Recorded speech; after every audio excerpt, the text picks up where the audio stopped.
Here in Mission Control, flight controllers getting final updates on the weather and update on observations of approaches to the runway from Chief Astronaut Kent Rominger, who's been flying the Shuttle training aircraft at the Kennedy Space Center, flying practice approaches to the Shuttle runway. Of concern during the morning has been fog that has been shown to dissipate around Kennedy. Whether or not that is dissipating quickly enough is the question that flight controllers are getting updates on. Also continuing to evaluate which runway would be chosen for Columbia's descent, runway 33 end of the shuttle landing facility or runway 15.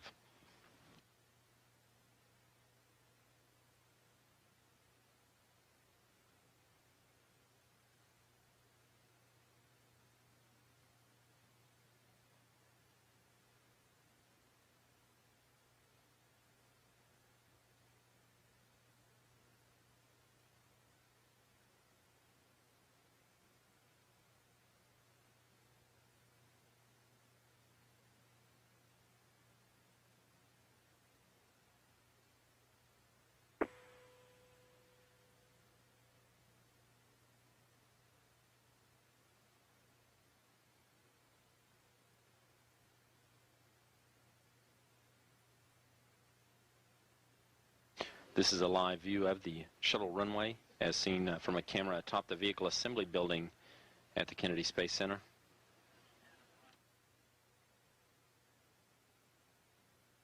The Space Shuttle Columbia at present 171 miles above the southern tip of Africa,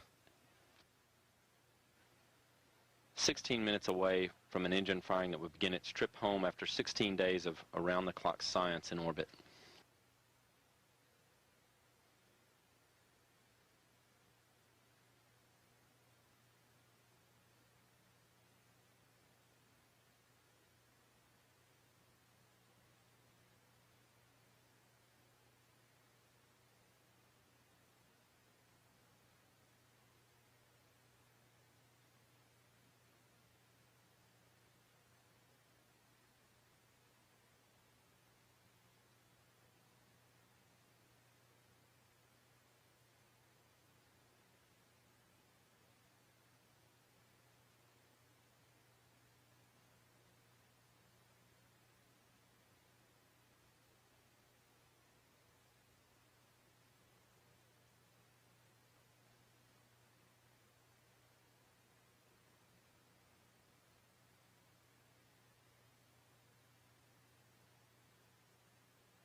This is Mission Control Houston, 174 miles above the Indian Ocean, just off the east coast of Africa.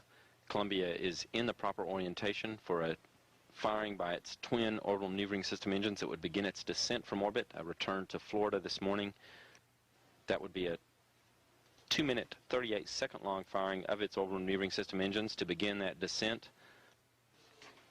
On board, the crew has completed preparations for landing, all of that going like clockwork throughout the morning, closing up their science work in the wee hours this morning, shutting the hatch to the Space Hab module that was the center of most of the 80 scientific investigations conducted on board at about 1 a.m. today, and then moving through all of their landing preparations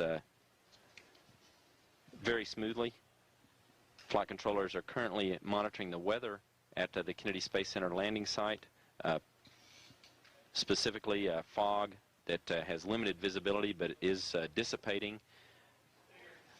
Using reports from the shuttle training aircraft that has been flown on practice approaches to the runway by Chief Astronaut Kent Rominger, satellite imagery, ground observations from weather observers, and forecasts from the Spaceflight Meteorology Group here in Houston at Mission Control, all of that data being evaluated a final time, standing by for a decision on whether Columbia will proceed or not with this engine firing about 11 minutes away at 7:15 a.m. Central Time to lead to a touchdown in Florida at 8:16 a.m. Central. Again, a 2-minute, 38-second long firing that would occur as Columbia is over the Indian Ocean, just moving into evening to the west of Australia. It would first encounter the effects of Earth's atmosphere north of the Hawaiian Islands above the Pacific at an altitude of 75 statute miles and begin its descent into the atmosphere at that point, crossing the continental United States above the coast of California, above the San Francisco Bay Area, and just to the south of Sacramento, providing persons in that area a potentially spectacular view of the shuttle's descent through the atmosphere with superheated air, creating a plasma trail from horizon to horizon for the shuttle. It would be visible in the Sacramento-San Francisco area first at about 5:51 a.m. Pacific Standard Time for about 4 minutes, crossing that area. Teeter's handover, and we'll get back to you on the other side. We copy, Houston. We haven't forgotten about you. Columbia would continue across the southwestern United States, allowing potential viewing from Las Vegas as well, being visible there about 5:54 a.m. Pacific Standard Time for about 2 minutes at an elevation of about 22 degrees. In the Sacramento-San Francisco area, it would be at an elevation almost directly overhead of about 78 degrees. It would also be visible from Flagstaff, Arizona, and then from Albuquerque, New Mexico, just to the south of Albuquerque as it moves towards Sunrise and Florida. At present, Columbia is targeted toward runway 33 of the shuttle landing facility, that end of the shuttle landing facility runway. To approach that runway, it would perform a right overhead 213-degree turn on its final approach to align with the runway. The runway selection continues to be evaluated based on weather conditions and the latest data here in Mission Control. That decision also pending for Columbia. So again, less than 10 minutes now to an engine firing by Columbia to begin its descent. About 9 minutes away. That would occur at 7:15 a.m. for a touchdown at 8:16 a.m. Central Time at the Kennedy Space Center's runway. The first of 2 opportunities available for landing. Weather being evaluated here in Mission Control, and a decision expected very shortly.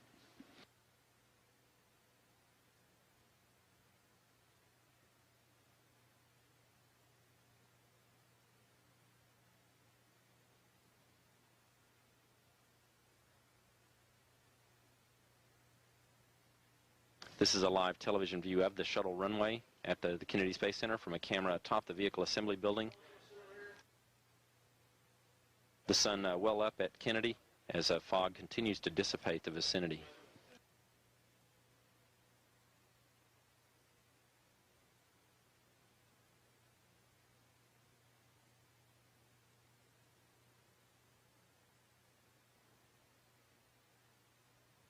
Evaluating the information is Entry Flight Director Leroy Kane here in Mission Control, overseeing activities for the descent of Columbia.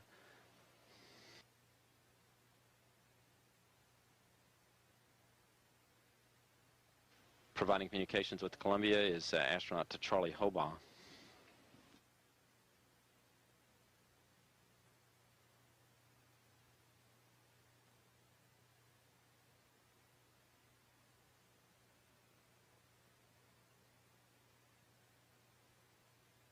Flight Director Leroy Kane discussing weather conditions at present with forecasters here at Mission Control.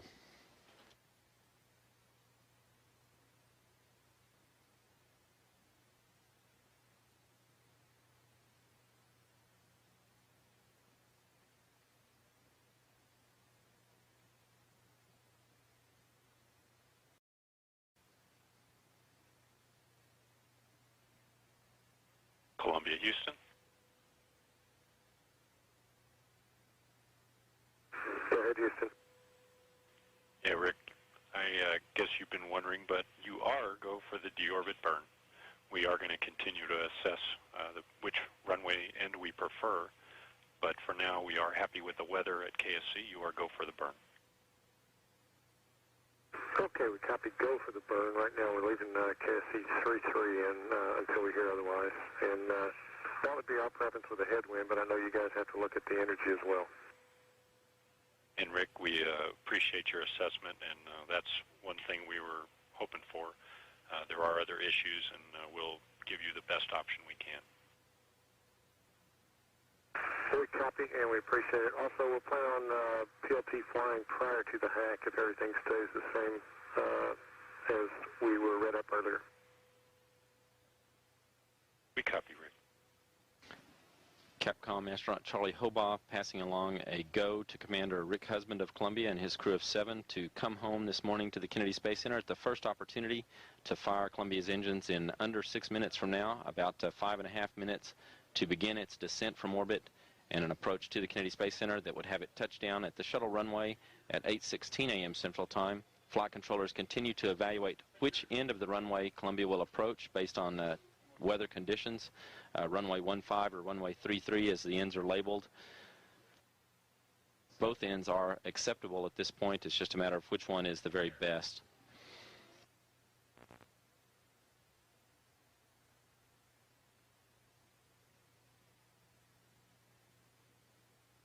Again, this engine firing will be a 2-minute, 38-second long firing of Columbia's twin orbital maneuvering system engines to begin its descent. We're ready for single APU start, attempt 2. That call from Columbia indicating that they're starting one of the 3 auxiliary power units on board the shuttle. Those are generators that supply power for the shuttle's hydraulic systems, which in turn are used to operate the elevons and rudder and speed brake, the aero surfaces of the shuttle. One of the 3 generators is started prior to this engine firing. The other 2 will be started after the engine firing is completed and while Columbia is on its descent toward the atmosphere.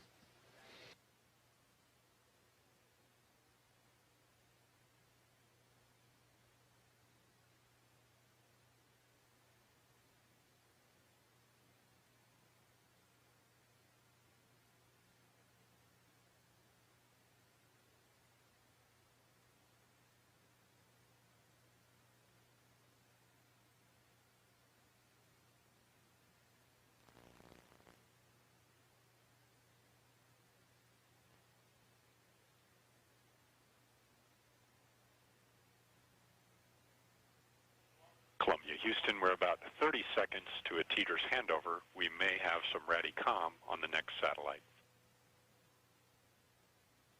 Okay, Houston, we copy.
About 2.5 minutes away from an engine firing to begin Columbia's journey home to Florida this morning.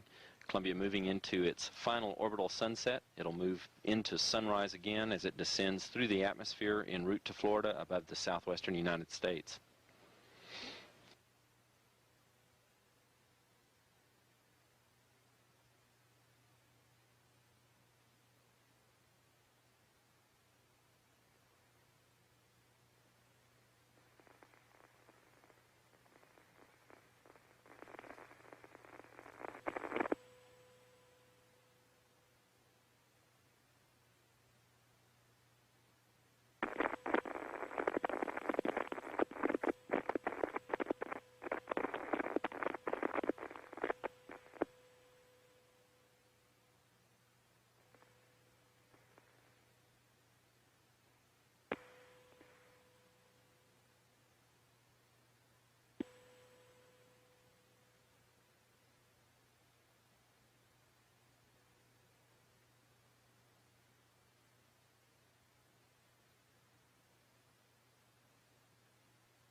Columbia is 176 miles above the Indian Ocean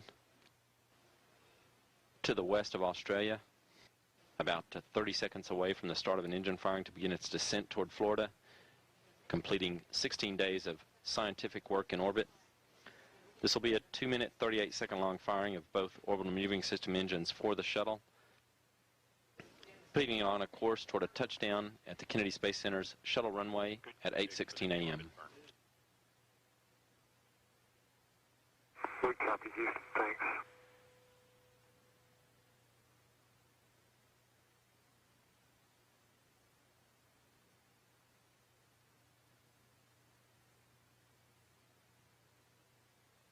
Watching over the operation of the orbital maneuvering system engines is Propulsion Officer Dean Lenort, reporting both firing now, and they're looking good.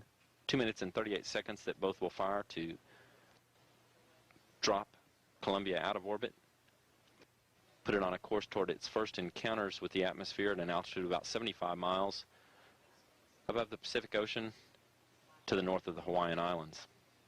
Columbia's altitude at present 175 statute miles.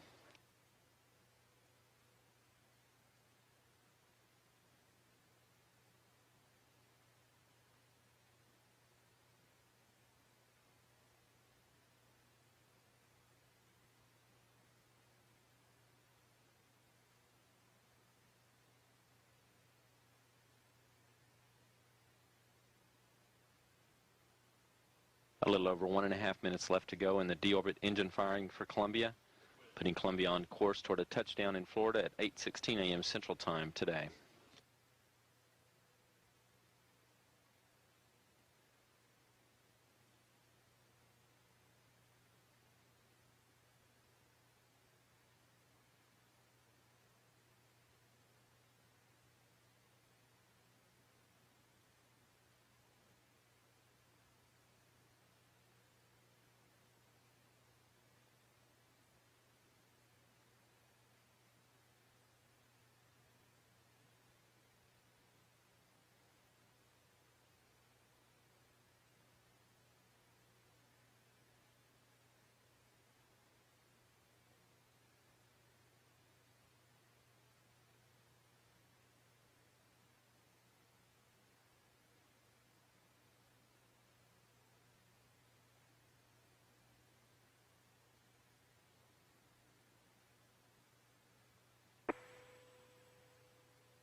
About 20 seconds left in a deorbit engine firing for Columbia, beginning its descent to Earth.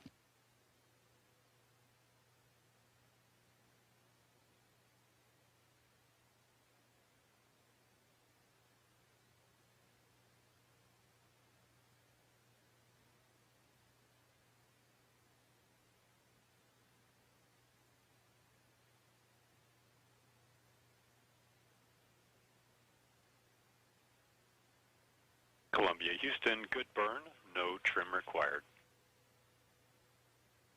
We copy and concur, Houston, thanks. And we'll meet you in post-burn. The guidance officer confirming that Columbia is right on track toward a landing at the Kennedy Space Center at 8:16 a.m. Central. Its first encounter with the atmosphere will come in about 25 minutes as it descends to an altitude of about 75 statute miles above the Pacific Ocean, north of the Hawaiian Islands. Its altitude at present, 176 statute. Several activities that will take place on board for the crew. They'll begin to power up the two remaining auxiliary power units. Those are generators, one of which was started prior to the engine firing, that supply power to the hydraulic systems on board that operate the shuttle's elevons, rudder, and speed brake, its aero surfaces. They'll also begin maneuvering the shuttle to the proper orientation for its first encounters with the atmosphere, that with the nose angled up about 40 degrees and wings level to control heating on the spacecraft, using the thermal tiles on the bottom of the spacecraft to control heating as it begins its initial descent into the upper extremes of Earth's atmosphere. As Columbia descends into the atmosphere and approaches the continental United States, it'll begin a series of 4 steep banks that it will follow through its approach all the way to the Kennedy Space Center. Those perform to dissipate speed as it descends and air pressure builds. Also, as it descends, its steering jets will control its orientation at first. They'll gradually be turned off, turning control of the spacecraft over to aero surfaces. As the shuttle transitions from spacecraft to aircraft, its elevons and ailerons and rudder will become active. And we're ready for 303, Rick.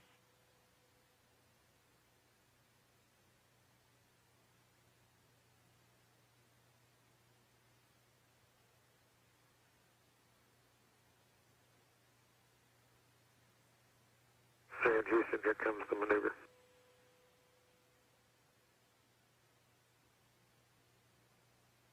And Rick, we're ready for the maneuver. And looking ahead, secondary actuator check not required. I'll get you a time for your forward dump in a moment. Columbia beginning a maneuver to position it for its first encounter with the atmosphere. Secondary actuator check not required. And we'll do the ohms, get a little power down. We copy. The crew also began dumping excess reaction control system propellant from the forward reaction control system steering jets. Those by firing the jets to dump that propellant prior to its encounter with the atmosphere. For Columbia's descent on the flight deck at the commander's seat, Rick Husband, pilot Willie McCool to his right. In the center seat, aft center seat of the flight deck, is flight engineer Kapana Chawla. Seated on the flight deck for landing as well is mission specialist Laurel Clark. On the middeck, the lower deck of Columbia for landing, payload specialist Ilan Ramon of the Israel Space Agency, mission specialist David Brown, and Mike Anderson, payload commander. 6-3 seconds. Copy, 6-3 seconds. That's a call that the forward reaction control system jets will be fired for about 63 seconds to dump all excess propellant from them before encountering the atmosphere.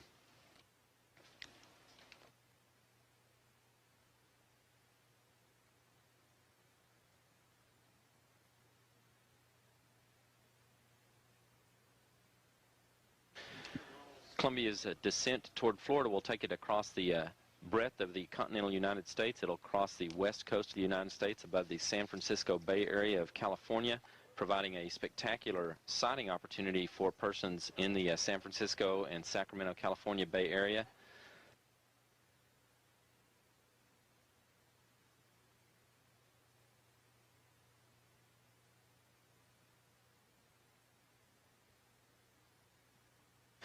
For the San Francisco area, Columbia should first become visible about 5:51 a.m. Pacific Standard Time, be visible for about 4 minutes from San Francisco and Sacramento, an elevation of about 78 degrees in the pre-dawn sky of California, almost directly overhead of that area. It'll also be visible from Las Vegas as it continues its descent across the southwest United States at an elevation of about 22 degrees from Las Vegas. Visible there about 5:54 to 5:56 a.m. Pacific Standard Time. A minute or so later, it'll become visible from Albuquerque, New Mexico, moving to the south of Albuquerque, and also above Flagstaff, Arizona just before that. It'll move into sunrise as it continues east across the United States toward Florida, headed toward a touchdown there at 8:16 a.m. Central Time.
Propulsion officer here reports that dump of propellant through the forward reaction control system jets on Columbia is in progress. That going as planned. The crew also soon will start the two remaining auxiliary power units on board, those two generators that will join a third that was started prior to the engine firing that began the shuttle's descent to generate power for the shuttle's hydraulic systems during the entry and landing. About 17 minutes away from Columbia's first encounters with the atmosphere, that occurring in altitude about 75 miles above the Pacific Ocean to the north of the Hawaiian Islands.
It's Mission Control Houston Flight Dynamics Officer here in Mission Control, Richard Jones, continuing to discuss runway options and approach for Columbia, the best possible approach for the shuttle landing facility. Columbia currently targeted toward a landing on Kennedy Space Center runway 33, end of the shuttle landing facility runway.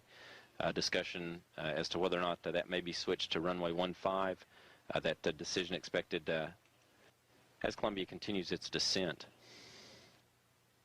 There's no issue with making that decision as Columbia is descending. That's been done during previous shuttle entries as well.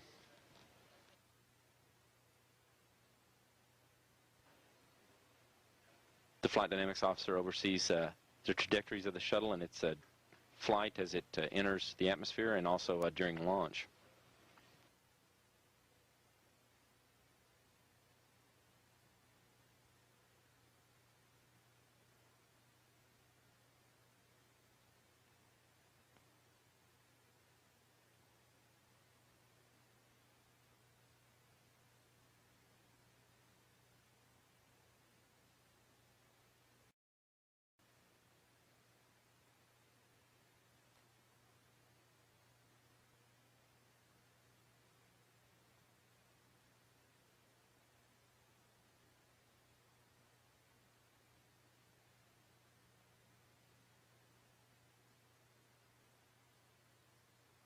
Houston, here comes SSME high repress.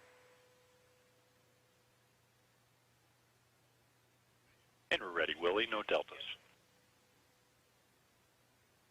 Copy, no deltas.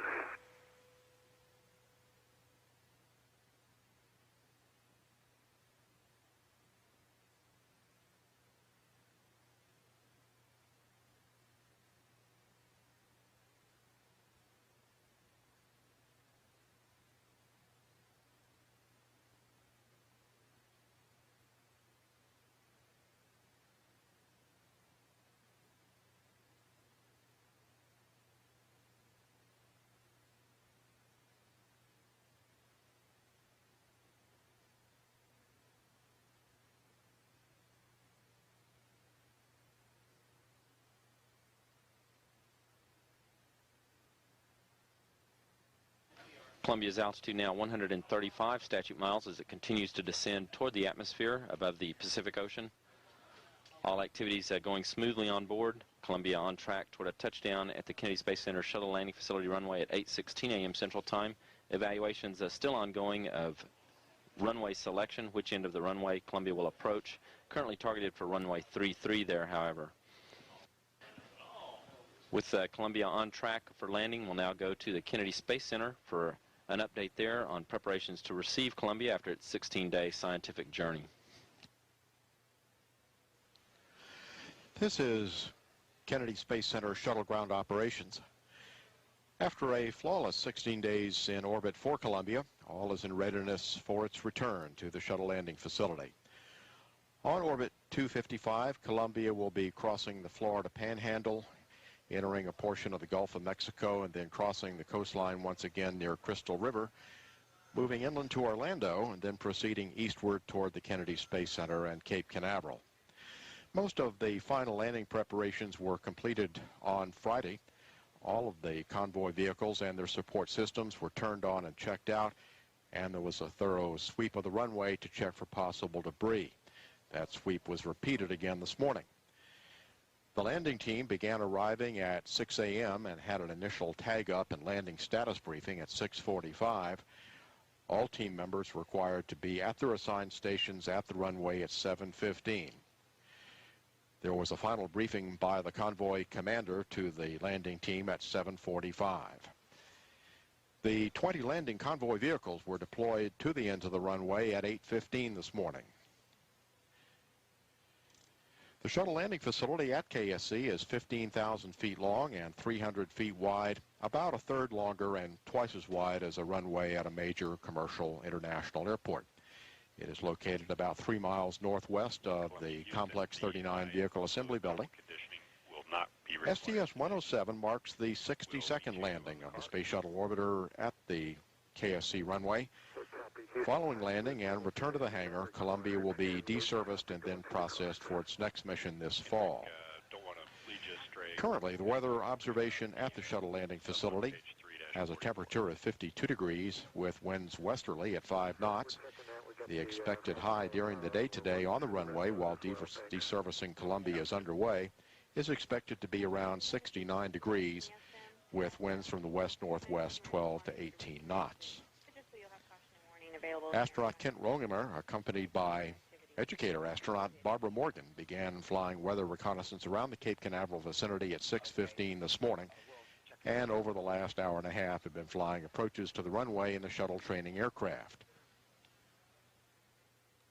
Rominger is reporting his observations back to Houston to weather astronaut Dwayne Carey and to the NOAA National Weather Service Spaceflight Meteorology Group. The Milo tracking station at KSC will acquire Columbia about 13 minutes before landing and will begin supplying controllers in Houston with voice, data, and telemetry communications starting about a minute later. At 11 minutes before touchdown, the orbiter will begin receiving navigation signals from the TACAN, which is the homing beacon, and the navigation signal at the shuttle landing facility. As Columbia intercepts the heading alignment circle, the first video should become available, and Columbia will cross directly overhead of the SLF, heading out over the Atlantic Ocean, making a gradual right turn toward a 7-mile final approach to runway 33. If that is the runway that is finally determined, that would be a southeast to northwest approach. Columbia's weight as it touches down on the runway will be 234,000 pounds. It will touch down at about 204 knots. After the orbiter's landing rollout is complete, there will then be the usual safety inspections, the so-called sniff checks to look for any toxic propellants which may have leaked or be venting. And the astronauts will configure switches in the cockpit for post-landing activities and participate with the KSC ground operations team to safe the vehicle. When the vehicle is deemed safe, all of the potential hazards and determination is made that there are no toxic gases around the orbiter. The purge and coolant umbilical access vehicle will move into position at the rear of the orbiter. Here we see the shuttle training aircraft with Kent Rominger, accompanied by Barbara Morgan, making approaches to the runway, making a final assessment as to the landing conditions and the runway of choice. After the purge and cooling system connections, the crew transport vehicle will be moved into position adjacent to the orbiter access hatch on Columbia's port side, and there will be a cursory inspection of the thermal protection system tiles, the wheels, and the other landing gear systems. About 45 minutes after landing, work will also begin to remove the orbiter's external tank separation camera. A physician will board Columbia shortly after the landing convoy arrives at Columbia's position on the runway. They will conduct a brief preliminary examination of the astronauts before the crew leaves the orbiter, and then the astronauts can make preparations to disembark and enter the crew transport vehicle for further medical evaluations. Because there are several medical test objectives for the crew this time, it will be longer than usual before the astronauts leave the shuttle landing facility runway. The astronauts must remain reclined until this medical data can be collected while they are in the crew transport vehicle and through their return to the medical facilities at the astronaut quarters, which is located in the operations and checkout building about 5 miles south of the shuttle landing facility. So we expect to see only Commander Rick Husband, pilot Willie McCool, and flight engineer Dr. Kalpana Chawla leave the crew transport vehicle and do the traditional walk-around of the Space Shuttle orbiter. Because of the numerous life sciences experiments and test samples that must be removed from Columbia and the Space Hab while it's still on the runway, the start of the operation to tow Columbia to its hangar will not begin until very late this afternoon.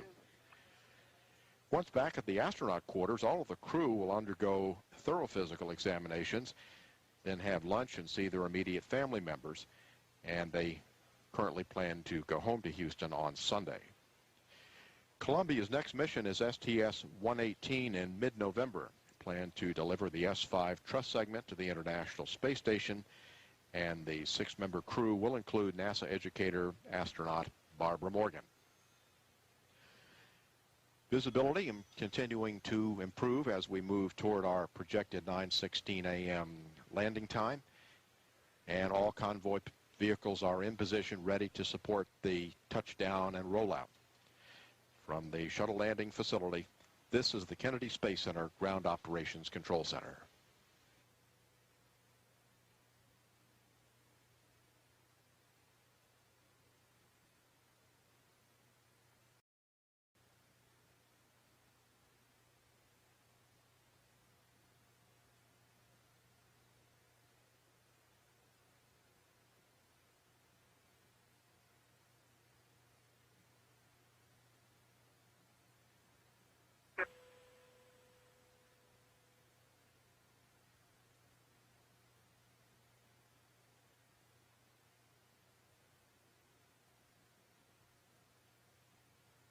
This is Mission Control, Houston, Columbia. Altitude is now 90 miles above the Pacific Ocean to the north of the Hawaiian Islands. About 2 minutes away from entering Earth's atmosphere. All activities continuing to go smoothly en route toward a touchdown at the Kennedy Space Center at 8:16 a.m. Central Time.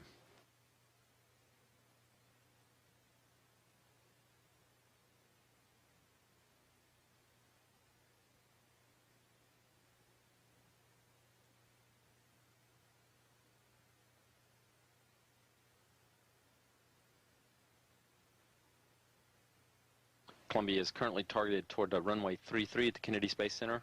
The runway selection continues to be discussed here in Mission Control, however, but for its approach to runway 33, Columbia would perform a right overhead turn to align with the runway of about 214 degrees around the heading alignment cylinder, an imaginary cylinder created by the microwave landing system for the shuttle that assists in guiding it for its final approach.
Columbia's altitude now 71 statute miles as it enters Earth's atmosphere above the Pacific Ocean en route to the Kennedy Space Center. Its speed 17,000 miles per hour.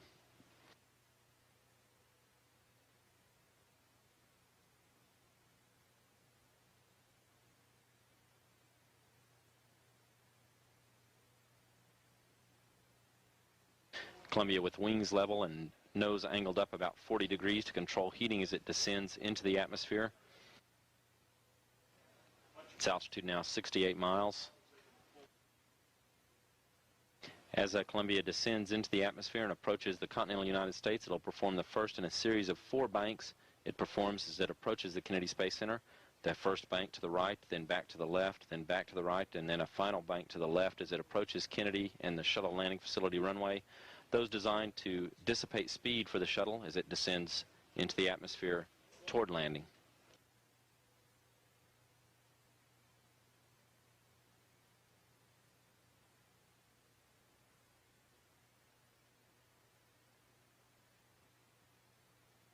Just under 30 minutes to touchdown for Columbia now. Altitude 64 miles.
Columbia's course toward Florida will take it across the continental United States, crossing the California coast above the San Francisco Bay Area and continuing across Sacramento, California, providing a spectacular view for persons in that area of Columbia's descent through the atmosphere.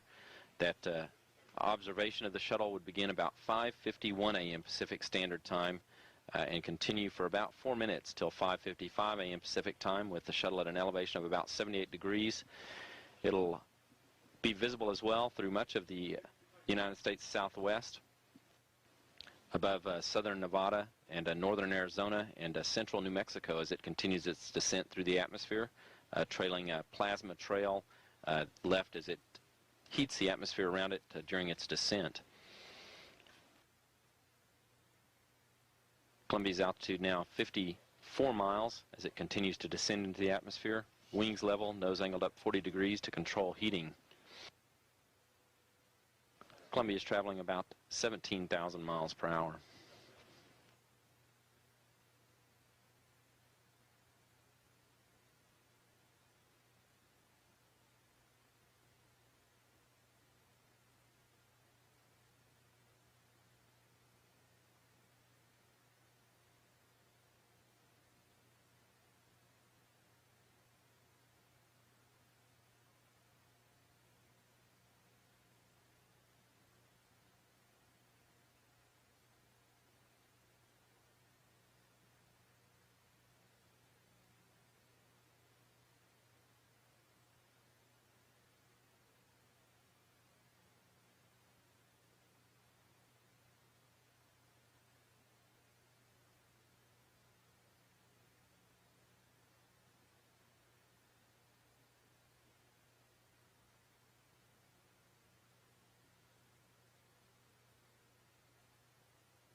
Columbia's altitude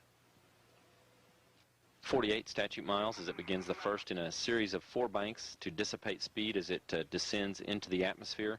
Banking to the right now, a steep bank of 60 degrees and approaching the west coast of the United States.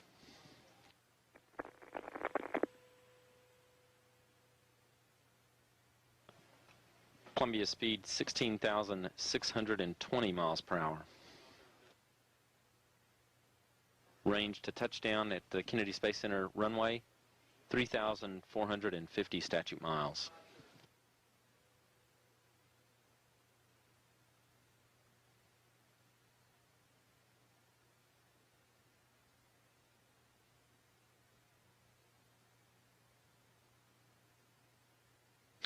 Columbia in almost an 80-degree bank to the right to dissipate speed. The first of 4 banks it performs as it approaches Florida to slow down as it descends.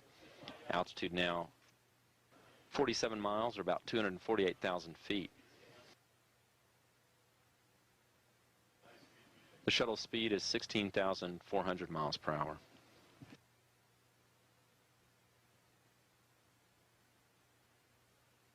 Aboard the shuttle on the flight deck are Commander Rick Husband and pilot Willie McCool, flight engineer Kalpana Chawla, and mission specialist Laurel Clark. On the lower deck of the shuttle for entry,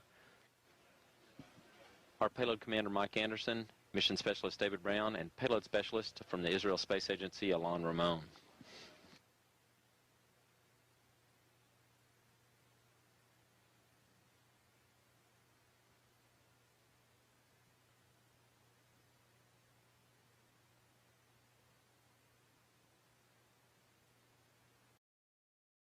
Columbia approaching the coast of California now. It's predicted to cross the coast and be visible in the San Francisco area about 5:51 a.m. Central Time, Pacific Standard Time rather, and pass almost directly overhead of Sacramento, California. It actually crosses the California coast just to the north of the San Francisco area.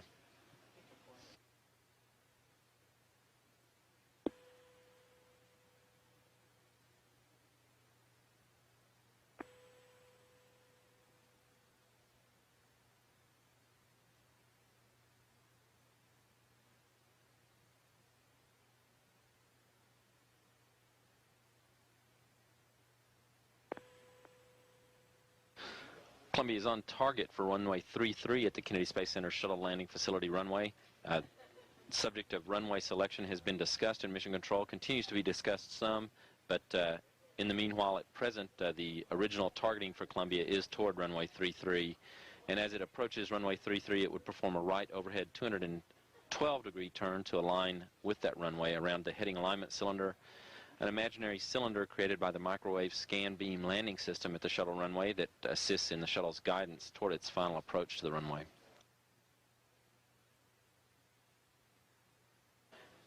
Shuttle's altitude now 45 miles, speed 15,800 miles per hour, continuing in a right bank with wings angled 70 degrees, the first of 4 banks it performs to dissipate speed as it approaches landing.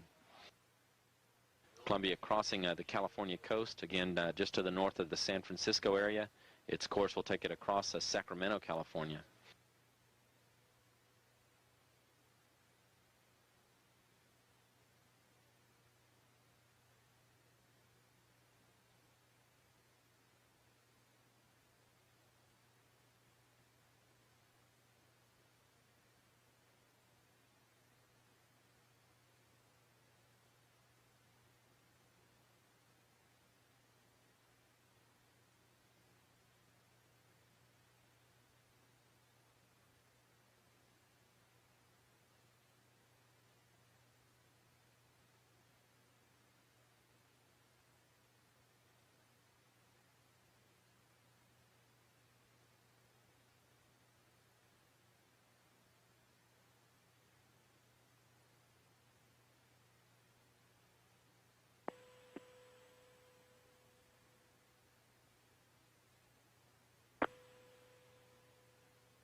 Columbia continuing in a right bank, wings angled 43 degrees.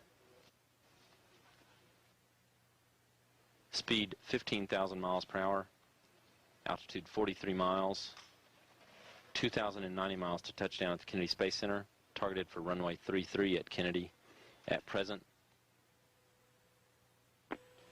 crossing the continental United States, now crossing above southern Nevada to the north of Las Vegas.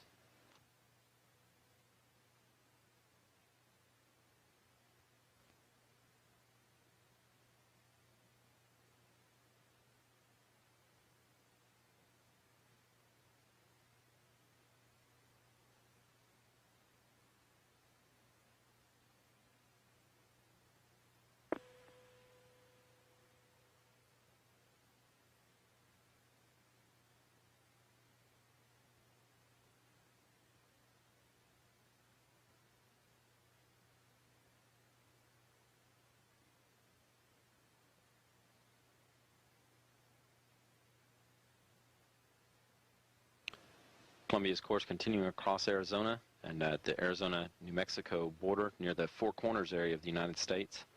This course will take it almost directly above Albuquerque, New Mexico. Its altitude now 225,000 feet or 42 miles. Speed 14,300 miles per hour. 1,785 miles to touchdown at the Kennedy Space Center. It's banking now back to the left, the second in a series of 4 banks that dissipate speed of the spacecraft as it becomes an aircraft and descends into the atmosphere toward Florida. Wings angled about 75 degrees to the left.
Columbia continuing toward Florida, now approaching the New Mexico-Texas border. Altitude 40 miles. Speed 13,200 miles per hour. Range to touchdown 1,400 miles.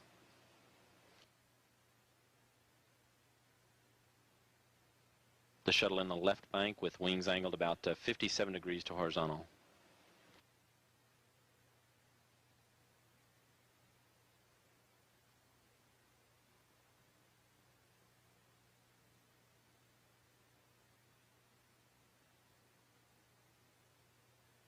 And Columbia, Houston, we see your tire pressure messages and we did not copy your last. Roger,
Columbia out of communications at present with Mission Control as it continues its course toward Florida.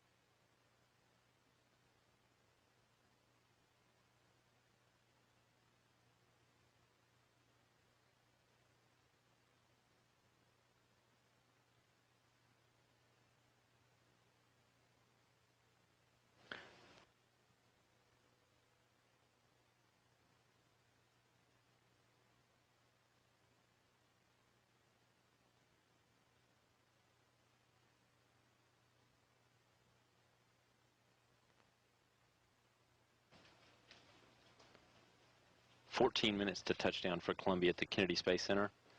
Flight controllers are continuing to stand by to regain communications with the spacecraft.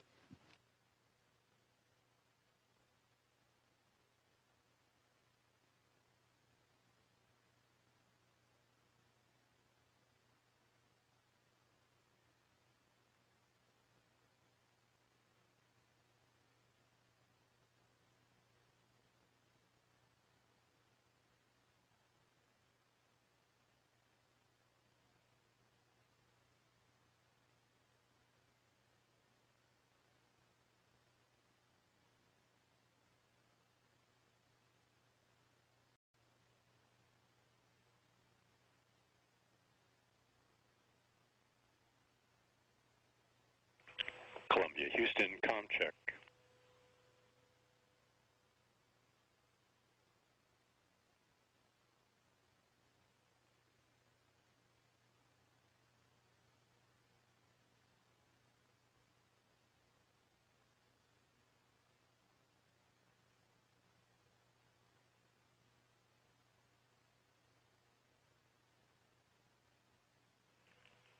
Columbia, Houston, UHF comm check. Capcom Charlie Hobaugh calling Columbia on UHF frequency as it approaches the Merritt Island tracking station range in Florida. 12.5 minutes to touchdown according to clocks and Mission Control.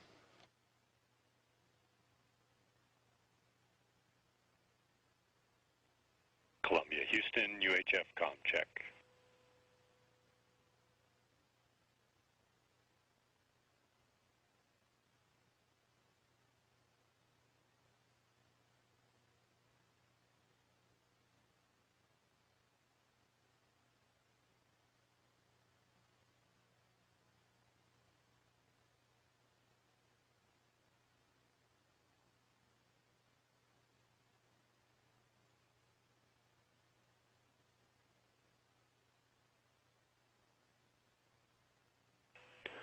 Columbia, Houston, UHF comm check.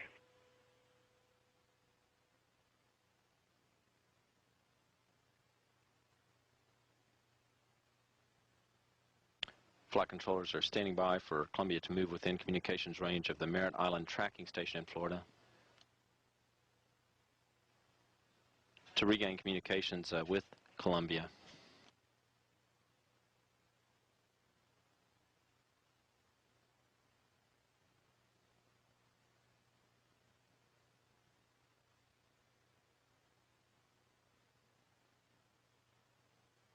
Also, flight controller standing by for tracking data of Columbia that also received through the Merritt Island tracking station.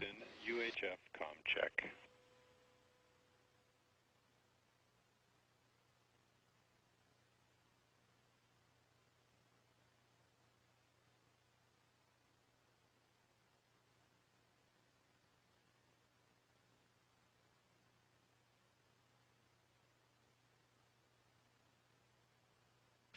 Ten and a half minutes to anticipated touchdown for Columbia.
Flight controllers are still standing by for C-band tracking data from the Merritt Island Tracking Station of Columbia and UHF communications.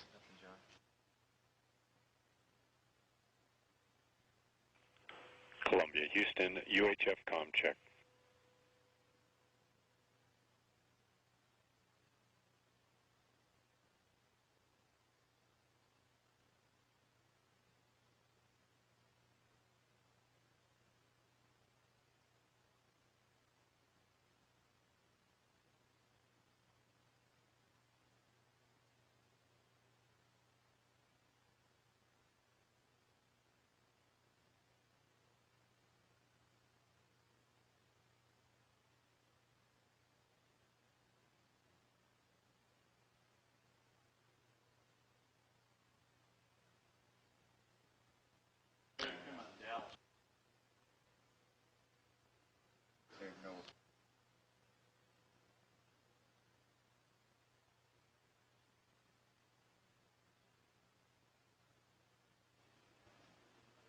Eight minutes on the touchdown clock for Columbia. Flight controllers continuing to stand by to regain communications with the spacecraft.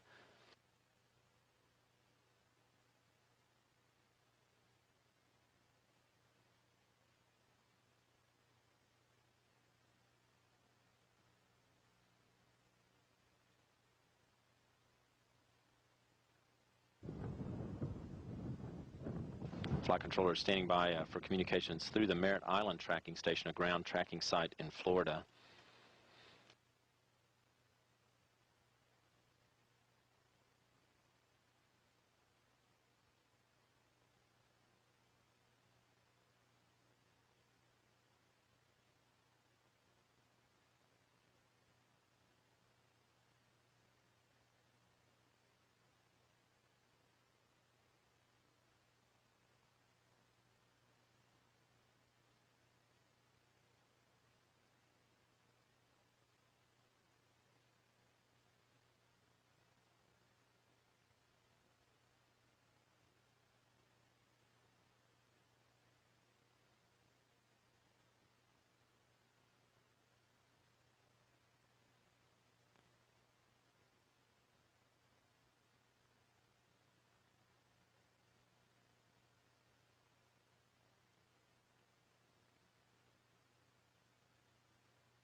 This is Mission Control Houston. Flight controllers are continuing to seek tracking data of Columbia. Touchdown clocks count down to 6 minutes to touchdown for the anticipated touchdown of Columbia at the Kennedy Space Center runway. Tracking data is being sought through the Merritt Island Tracking Station located near the Kennedy Space Center in Florida.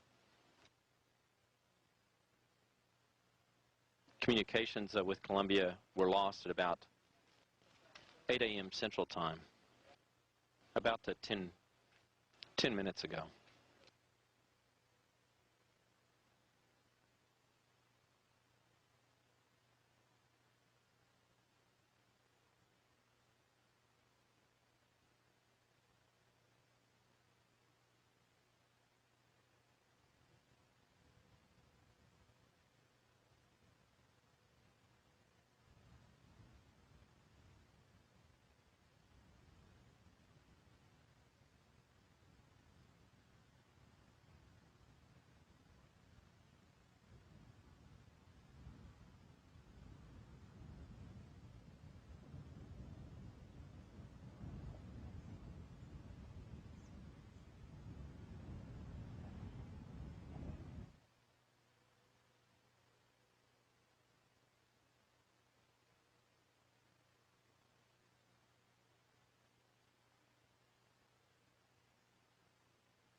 This is Mission Control Houston. Flight controllers are continuing to stand by for communications from Columbia.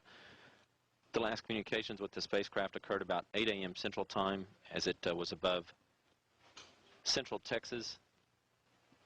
Currently seeking communications or tracking data from the spacecraft through C-band radar and ground tracking sites located at the Merritt Island Tracking Station in Florida.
This is Mission Control Houston. Flight controllers continue to seek tracking or communications with Columbia through Merritt Island Tracking Station.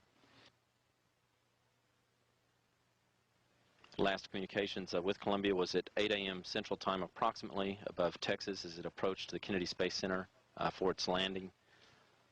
Flight Director Leroy Kane is now instructing controllers to get out their contingency procedures and begin to follow those.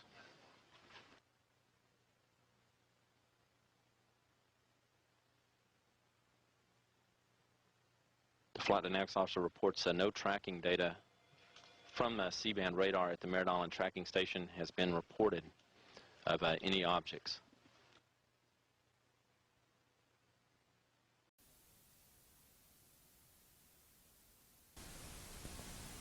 And don't forget about the stuff on page 3-44. Right, we're checking that. We got the flight controller power on. We're working through the rest of it as well. Thanks. Sounds good. I'm wondering if I should put my gloves on first. Probably a good idea. Okay, I'll do that. The recorder is on. The V10. Okay. Okay. And KCS going to the card. Yep. Do you have any more drink bags? I've got one here. It's SM Alert Download RHC. That must have been me. Yeah. Go back to auto. Yeah. That's it. Dial this one. Okay. Okay. Well, I don't think it's going to be a good idea for me to drink it. I think I'll just finish the third one. Casey, can you put that in here? Uh-huh, if I can. I might be able to slide it down in here. No, give it to me. We'll put it back here. I think that's safer. Make sure the straw's closed. Will you be able to get to it if I... No. Okay. Do you think you want to drink it? All right, let's go ahead and keep it here for a little while. Just in case. Okay. Oh. I'll keep it right here for the time being. 2 minutes. All right, you're going to keep that 5 off 304 Pro. Yep. Concur. I'm going to drop this clock down and out of the way. I'm going to You want this back? I think I'll do... Not right now, though. I'm going to get rid of it, but okay. You need one with a minute 30 out of attention. I got it right here. You can take it, otherwise forget about it. That's my tomorrow. ERS fire. Next.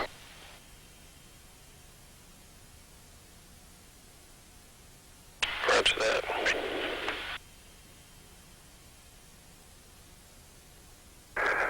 Columbia, Houston, for Rick, we'll take another item 27, please. Oh, shoot.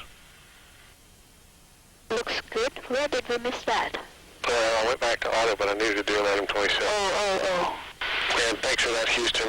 We give you an item 27. We bumped the stick earlier. I didn't know that. Not a problem, Rick. Yeah, I didn't either. I forgot.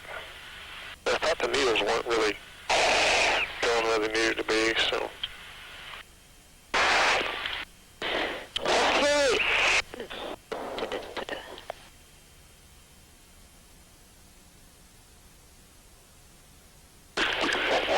Seconds.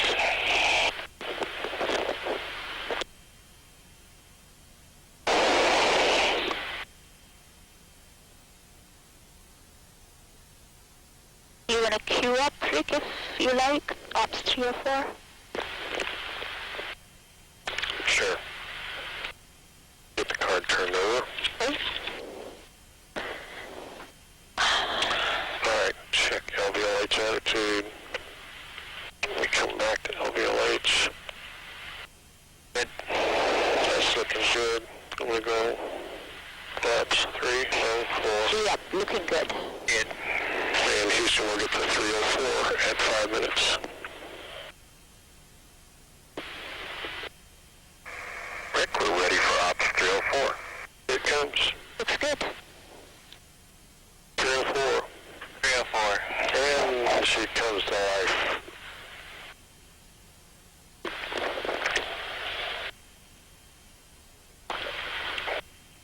Casey, will you put this on the back of your seat? Yes, I got it. Will it? Yeah.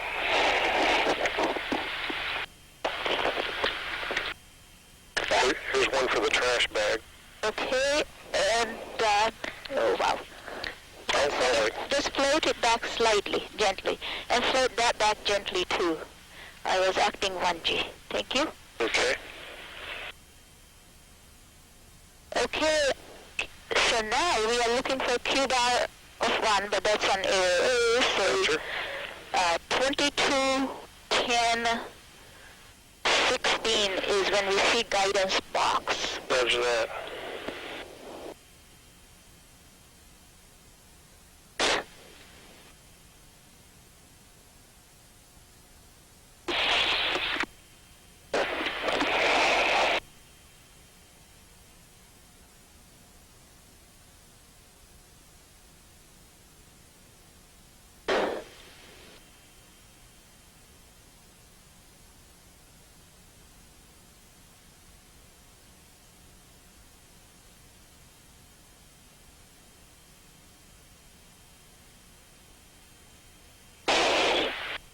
So we have 10 minutes to get gloves on. Laurel, do you need help? I think I'm almost. Okay. After you get yours, then I'll get mine. Didn't hear it quick, but looks.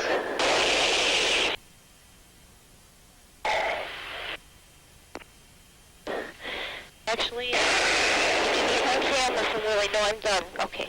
Can I give this to you? I don't have that bag anymore. Okay, then don't worry. I can gray tape it up here if you want. That's a good idea. So you ready for the camera, Laura, you said? 1 minute. Okay, no rush. Yep, plenty of time.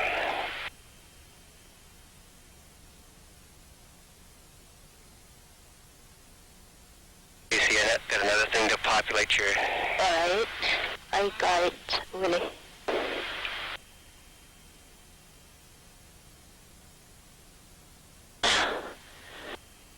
Sorry, Willie. No problem. Okay, You want the whole thing or just the camera? whatever's easier for you. I think we talked about the whole thing. Let me see, wait a minute. Yeah, the whole thing, because I'm going to give it back to you, right? No, you're not. You're going to plug in that one I'm sorry. we talked about. Yeah. Okay. 2 minutes to enter in place.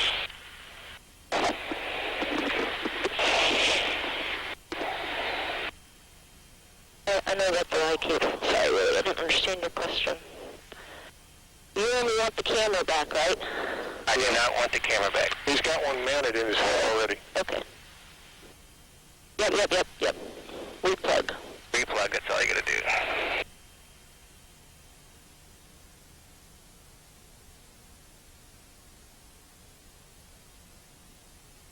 When do we start moving our head getting with G's on. A little bit of G's, yeah.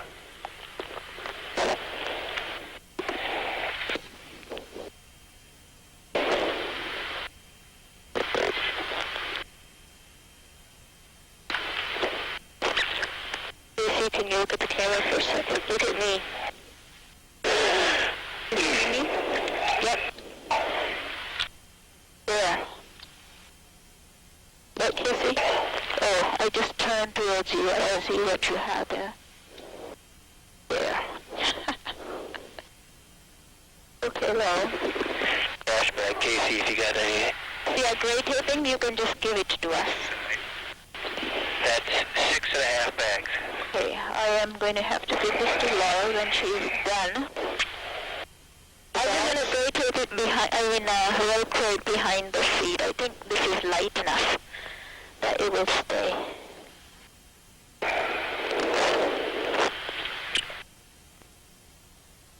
Well, we see lots of jets firing. I'm getting the jets firing. I'm trying to see if I can get an overhead window view yet. Okay. That's all I can do is 3.5 bags out of 4, so that'll work. If I could pass that back to you. Would you hold just 1 second? I want to get to my gloves before G's build. I want to get to that. Certainly. There's all kinds of... Okay. We're just past EI. Okay. I have my gloves. There's that jets firing in the back, I guess. And Rick, I'll take your bag. And float it aft gently. I got it. That might be some plasma now.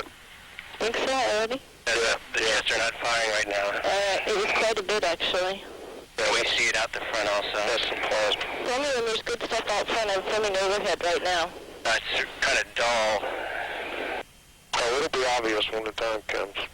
Well, really, I guess I could give you the camera to put out the front window. Here, let's don't do that. Okay. Let's just, go ahead and make sure you check your suit pressure integrity, too. All right.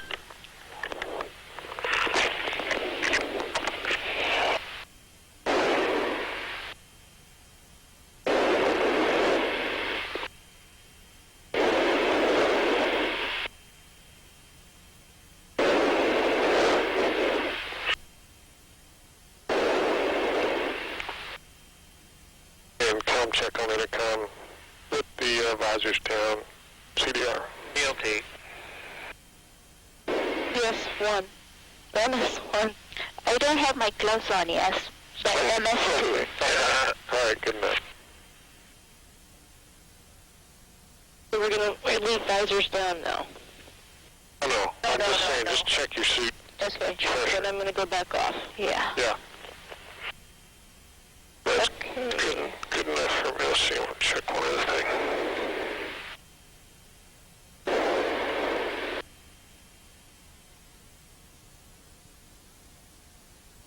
Starting to glow a little bit more now, Laura. Yeah. Okay.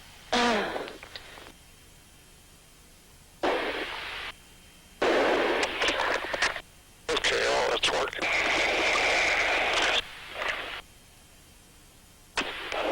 It's noisy in there, isn't it? Do you see over my shoulder, Laura? I was feeling it doesn't show up nearly as much as the back. That's going pretty good now. And it's really neat. It's a bright orange yellow out over the nose, all around the nose. Where do you start seeing the swirl patterns at your, like left or right windows? Wow. Looks like a blast furnace.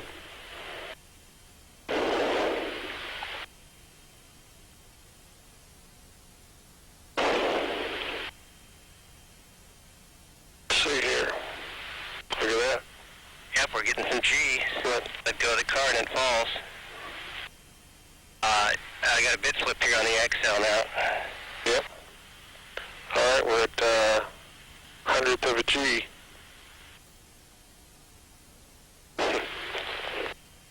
This is amazing. It's really getting really bright out there. Yep. Yeah, you definitely don't want to be outside now. Like we did before. I look out the back, Laura. Good point. Yeah. Really, I can see on your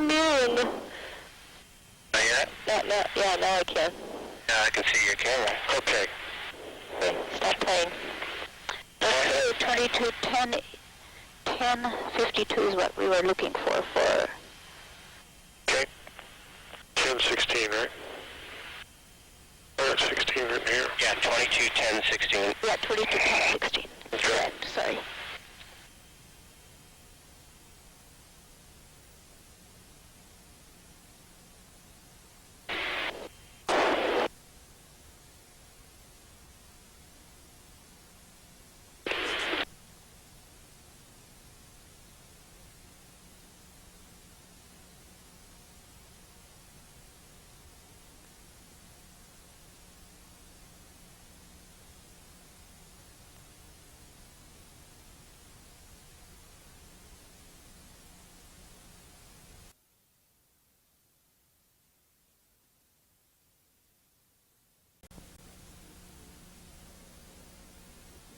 Houston, here comes SSME high rebrand. Max and GNC, you ready? All right, Max, we're ready. GNC's go.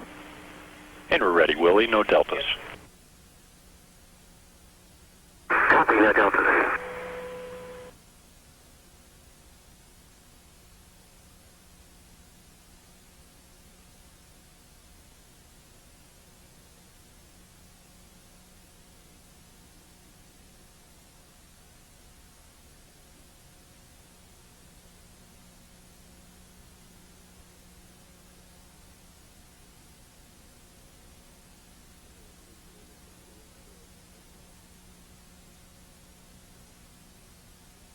And Houston will get to 304 at 5 minutes. Rick, we're ready for Ops 304.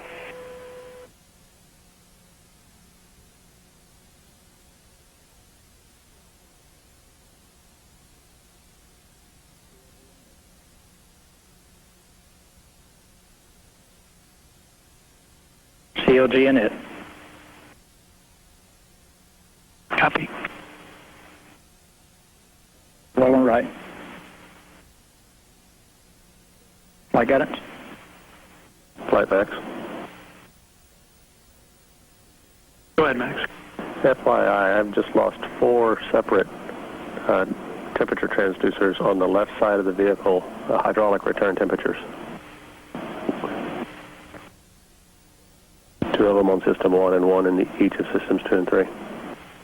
4 hide return temps. To the left outboard and left inboard elevons. Okay, is there anything common to them? DSC or MDM or anything?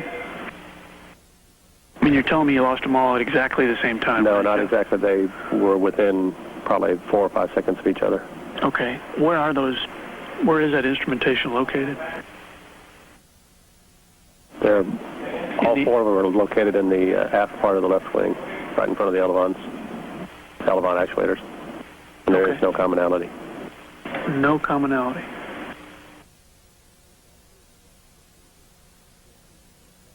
Max, tell me again which systems they're for. It's all 3 hydraulic systems. It's 2 of them are to the left outboard elevon and 2 of them to the left inboard. Okay, I got you. Flight guidance for processing drag with good residual. Copy, thank you. Flight GC. Go. Area grounds are enabled for the landing count. Thank you.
GNC flight. Flight GNC. Everything look good to you? Control and rates and everything is nominal, right? Control's been stable through the rolls that we've done so far, Fly. We have good trims. I don't see anything out of the ordinary. Okay. The tire pressure on left outboard and left inboard, both tires. And Columbia, Houston, we see your tire pressure Copy. messages, and we did not copy Is it your last. instrumentation, Max? Flight Max, those are also off fuel low.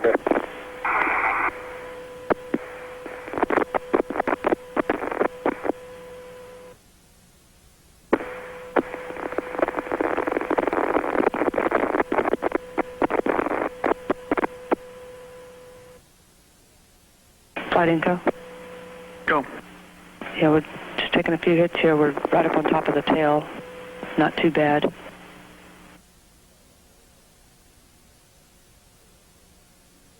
Hydraulic return instrumentations. No, sir, there's not. We've also lost the nose gear down talkback and the right main gear down talkback.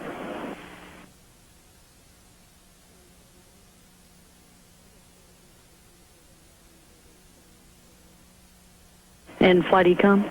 Ecom. I've got 4 temperature sensors on the bond line data that are off scale low.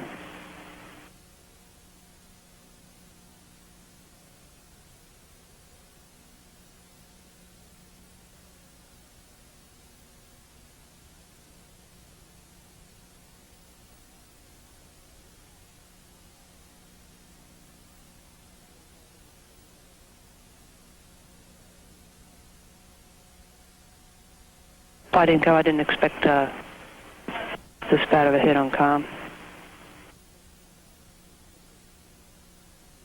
No onboard system config changes right before we lost data. That's correct, Flight. All look good. Still all on string 2 and everything looked good.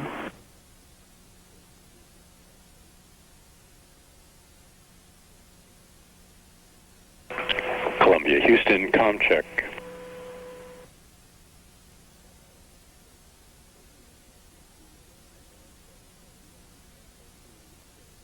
Life item. Go. Close-in aim point with the 1 hour balloon shows us touching down at 1496, 1,500 feet down the runway. Our crosswind right now is on the left, from the left, on the 3-3 end.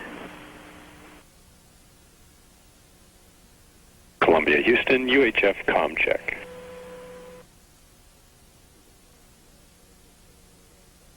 But I'd like to stay where we're at. See them go erratic for a little bit before they went away, so I do believe it's instrumentation. Okay. Columbia, Houston, UHF comm check.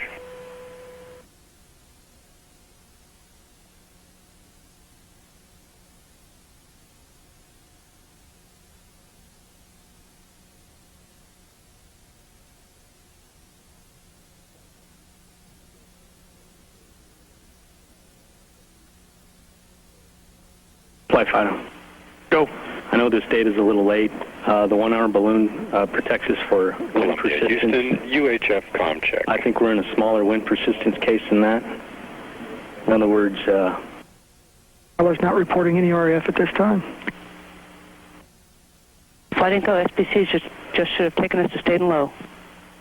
Okay.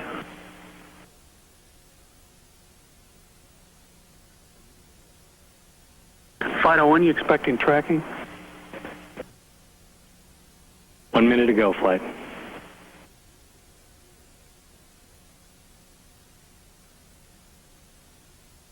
Columbia, Houston, UHF comm check.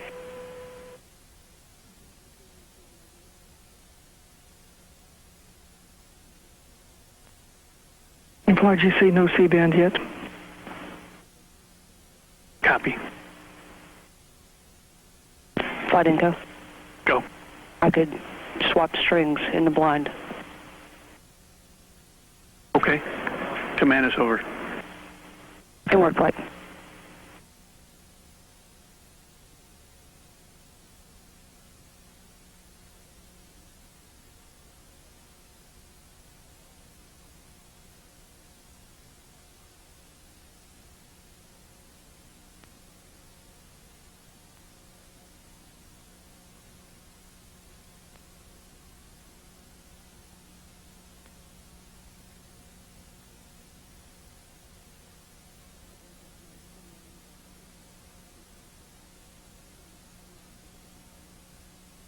Flight Intel commanded string 1 in the blind. Inco? I commanded string 1 in the blind flight. Copy.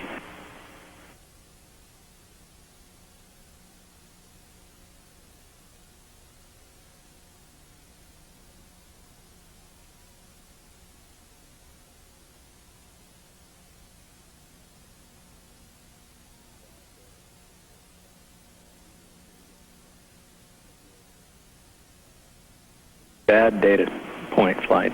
We do not believe that was the orbiter. We do not have any valid data at this time. Okay, that we can go to. Let me start talking flight, my navigator.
GC flight. GC flight. Fly GC. Lock the doors. Copy.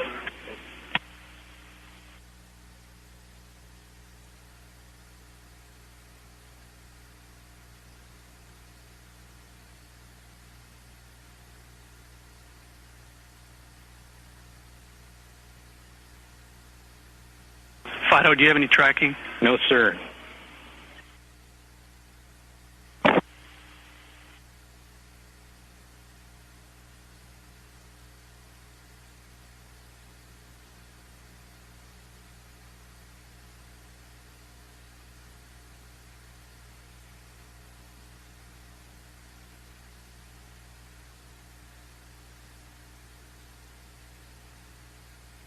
Flight Fido.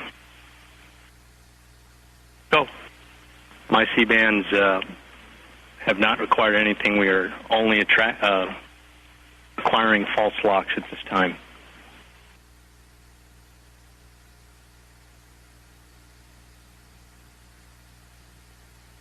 I copy, Fido.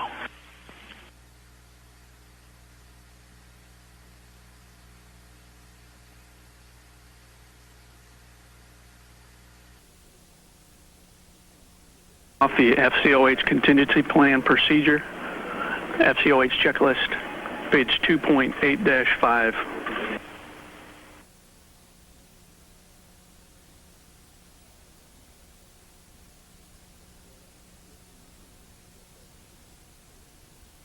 Fido flight. Go ahead. Do you have any information or reports from Space Command?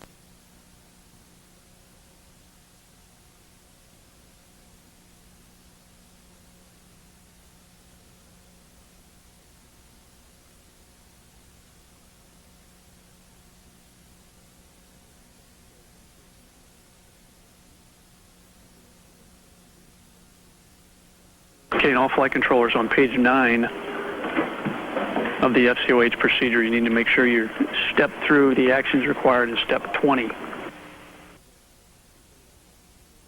That's for your workstation logs, display printouts. There's a whole list of data collection items that we need to make sure we log through.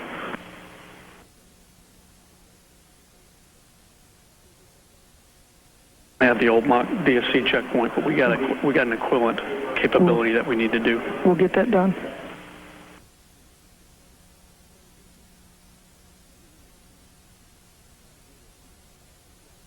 GC flight. Fly GC. You understand how to do the end of file log tapes that we need in the checklist? Okay. And folks, listen up again on the flight loop. No phone calls, off-site, outside of this room. Our discussions are on these loops, on the recorded DVIS loops only. No data, no phone calls, no transmissions anywhere into or out.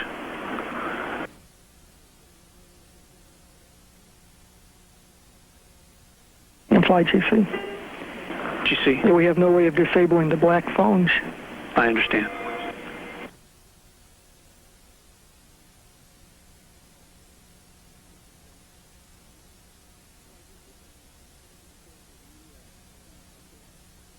GC flight. Fly GC. Bill, have you sent out the TWIC?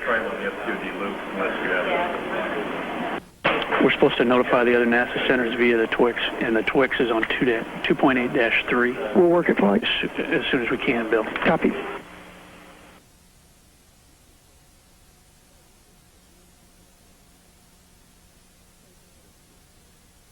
GC flight. Fly GC. Is the command system still armed? Affirmative. Let's safe it. Copy.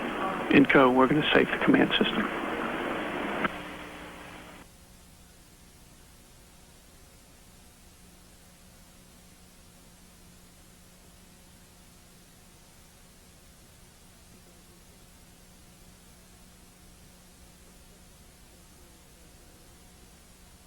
And fly GC. Checkpoints on command server and trad server have been completed.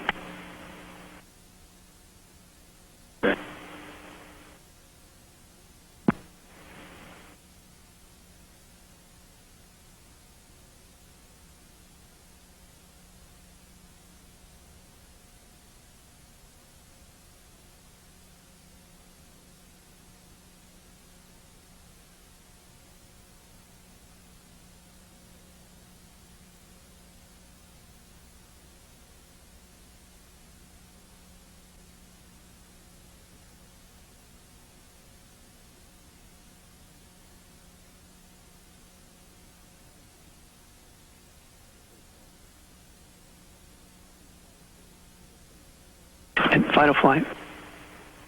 Good flight. You're talking with LSO? Yes, sir. Okay. John's going to go back and talk to Marty. Is Marty back there with Marissa? Yes, sir. Okay.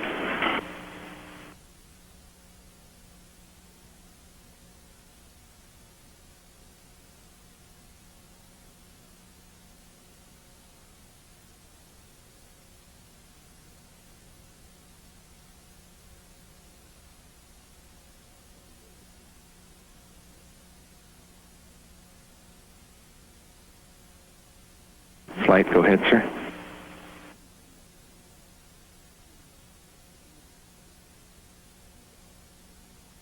Marty, can you confirm that the DDMS folks in the Dallas area have been mobilized to the extent we're able to? Yeah, RCC, the Rescue Coordination Center, is mobilizing to that area, and they're seeing what they can do to help us. Copy.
As indicated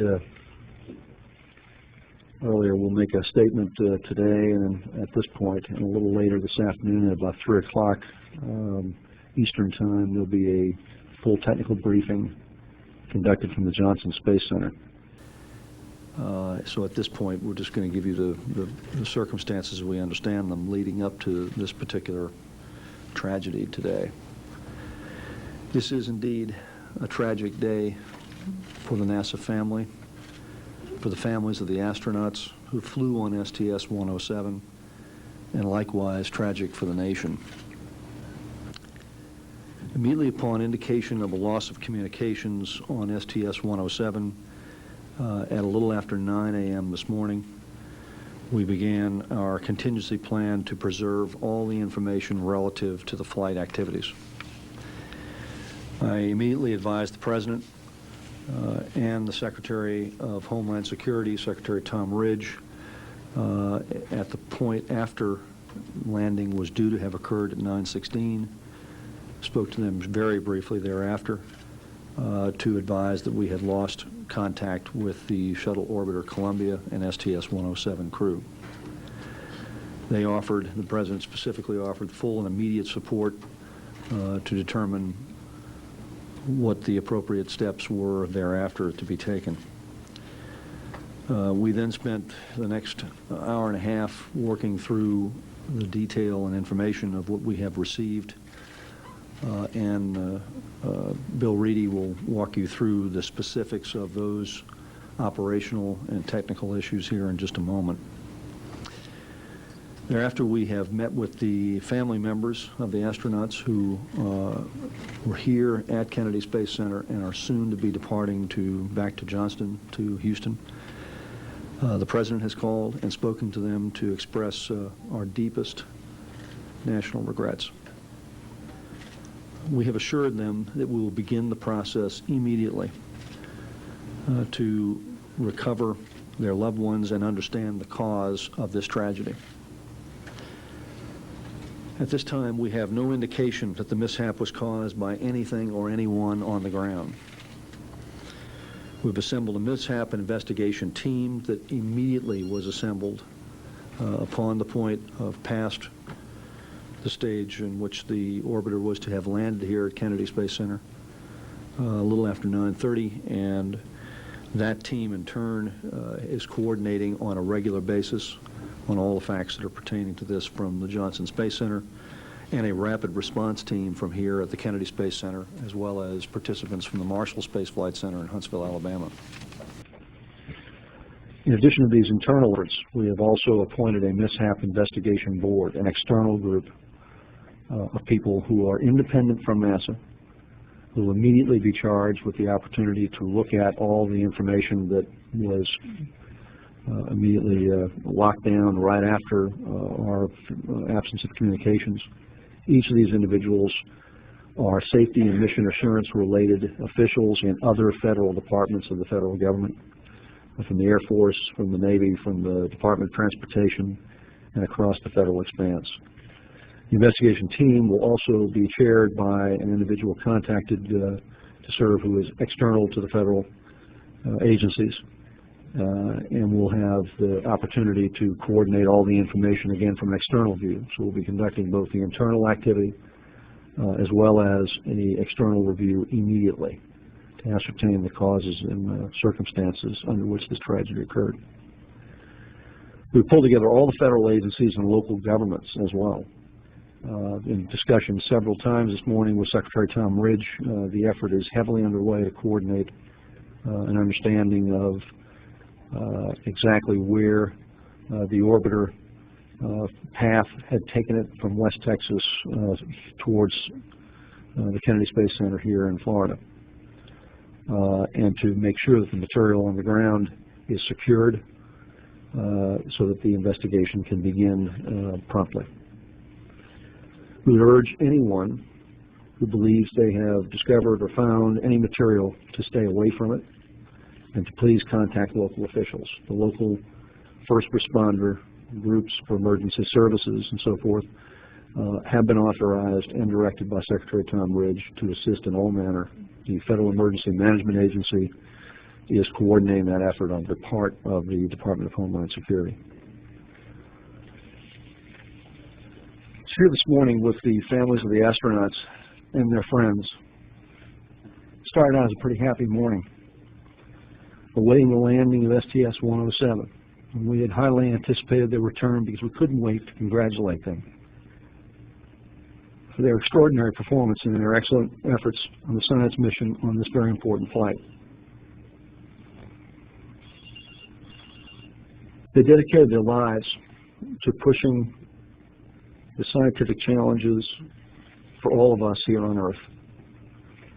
And they dedicated themselves to that objective and did it with a happy heart, willingly, and with great enthusiasm.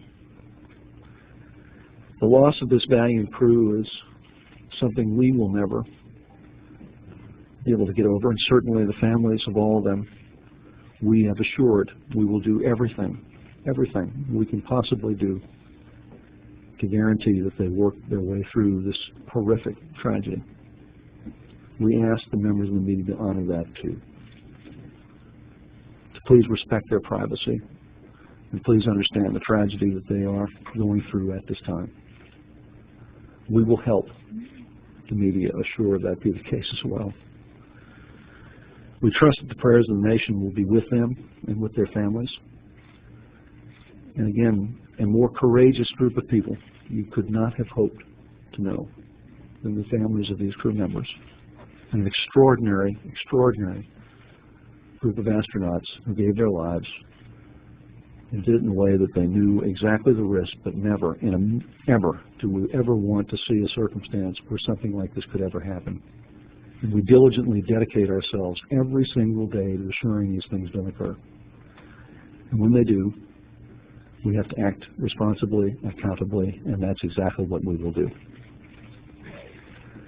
To give you more of the operational detail of what has occurred here since 9 a.m. this morning, the Associate Administrator for Spaceflight, a former astronaut, retired captain of the United States Navy, former test flight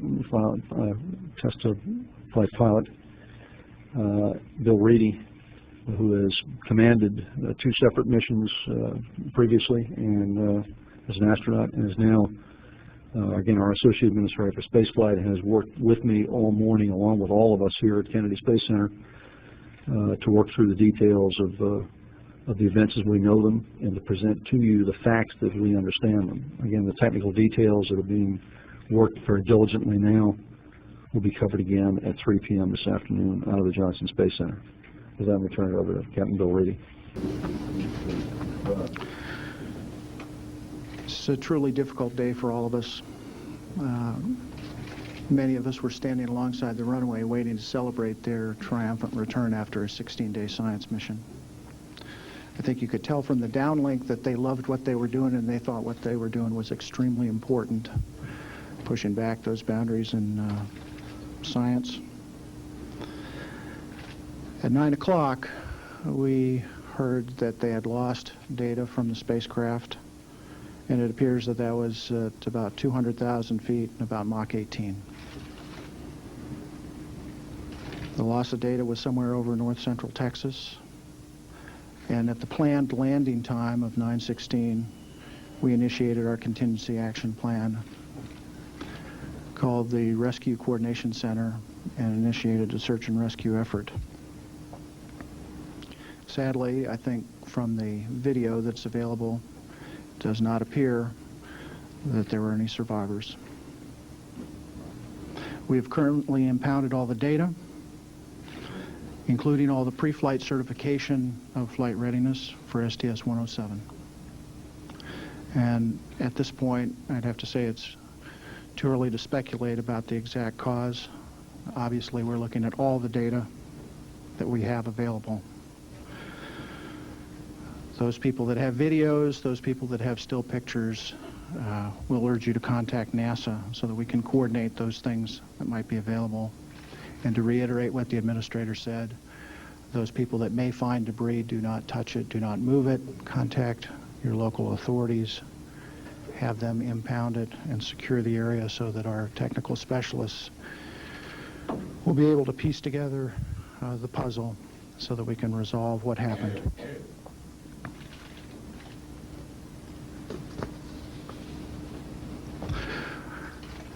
Our immediate focus is on the crew families, and we spent some time with them.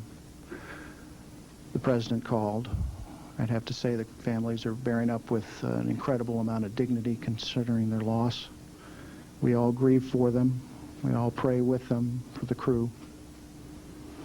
But one thing came across loud and clear when visiting with them is they knew that the crew was absolutely dedicated to the mission that they were performing. And I think you could see that in the video downlink. They believed in what they were doing. And in the conversations with the crew and their families, they said that we must find what happened and fix it and move on. And we can't let their sacrifice be in vain. Today was a very stark reminder that this is a very risky endeavor, pushing back the frontiers in outer space, and after 113 flights, unfortunately, people have a tendency to look at it as something that is more or less routine. Well, I can assure you it is not.